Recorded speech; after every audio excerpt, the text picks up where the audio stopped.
I'm super excited about our next guest. He is our youngest guest. We have Niel Smit in the house. Hi, Niel. Welcome. Thank you so much. So wonderful to have you here. Niel is joining us from South Africa. So he might be one of our youngest members in the Speakers and Coaches Networking Society. But I have so much I want to ask you, Niel.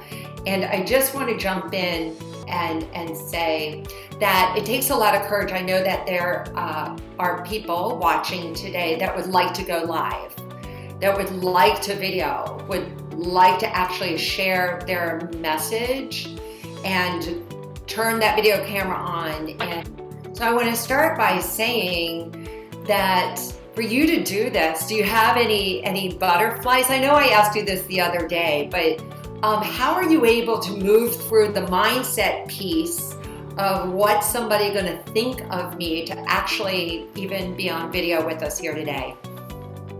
Yeah, it's like I said, it's from a young age. I care what people think, but if I had a negative opinion about me, it hurt me. And then I just decided, if I don't care what they think about me, I'm not gonna get hurt. When I just stopped caring what some people think. But I still care what some people think also, but I care about those people that have an opinion about me. It's a really important concept that we hear about there's a quote, what somebody thinks of me is none of my business. And that you are so focused on making a difference in the world and helping people that you're able to keep your blinders on just to share your message. Would you share a little bit about, because I know your mom is going to be on with us a little bit later today, but you're very involved and you have been very involved with her for a number of years in the nonprofit and working in the really poor communities in Africa, if you could speak to that. No, it's a really good experience to help her with what she's doing, but it's also quite difficult because you build relationships with some of the children there, and it's difficult to see them living the way that they are, and there's nothing really you can do about it. But it's an amazing experiment to go there and see, to go look there. There is something that you have said about the power of believing that struck me. And inside of us, we have our belief system. Is this something that you learned about at a young age, your belief system? Yeah, because I always saw with them, because they have a difficult life, but they believe to make things better. So even though they are playing a sport without any grass, they are playing on rocks, they believe that it's fun, and it is fun, but it wasn't that fun for me because my feet got sore, but for them it's the best thing, and that's when I thought I should be grateful and believe everything I have to be grateful for.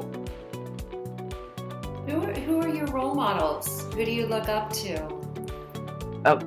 Lately, I look up to Marcus Rashford. He's a football player in the UK, and he just started a foundation to feed all the children in the UK.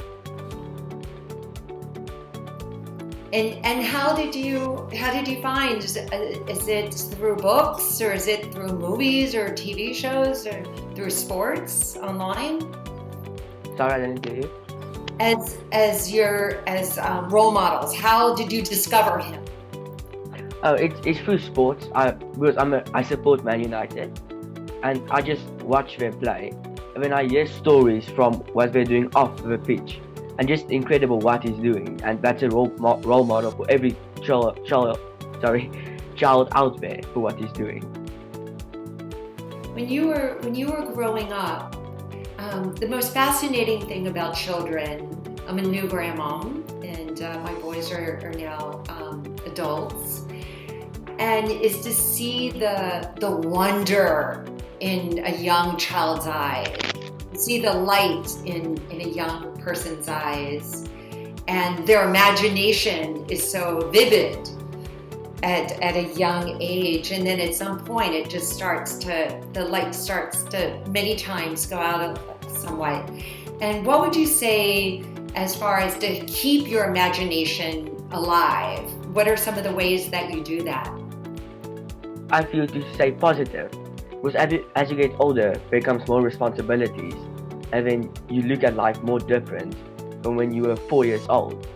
But if you do things like just draw every now and then something that you like, it will keep your imagination flowing, and just stay positive. Interesting that you say that, to actually do something radically different, because in the American culture we work so much. You know, we're noted for working, and it would seem like you're goofing off, so to speak, if you're doodling or drawing. But I remember when I was in class, I would like to doodle, but that's kind of the way I would process. Do you have something similar that happens to you when you're in a creative process? I love to draw, but other people like to do other stuff. I'm not sure what they do, but I love to draw. Yeah, it's true. I mean, some people like to dance, some people like to sing, some people like to garden.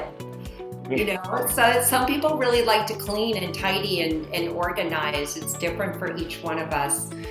As far as a superhero, this whole idea around having superpowers, it's kind of come back a little bit for adults, where they're talking about having a conversation, more like a childlike conversation about like, what's your superpower?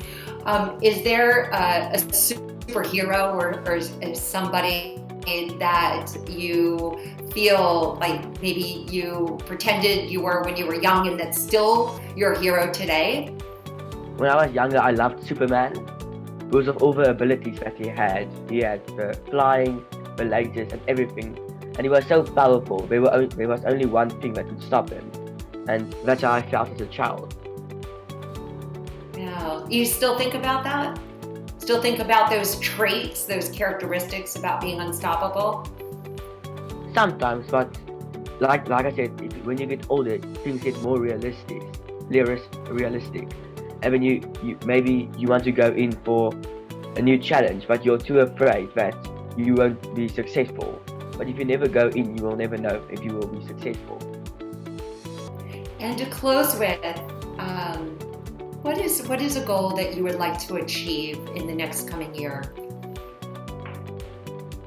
I would like to be able to help more children to believe in themselves and start dreaming more, that are struggling to get self-confidence and doing stuff that they love.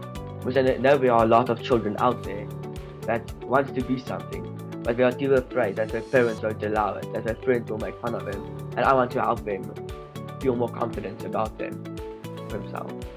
Oh my goodness, well, I know there are so many leaders around the world that are listening right now, and their children all around the world, that their dreams are inside of them. They just need a role model. They need a role model, somebody that they can relate to, somebody that's closer to their age. I so commend you. So much success to you in your endeavors, and can't wait to watch you shine your light in the world. Thank you so much for being here. Thank you so much for joining us today. Thank you for having me.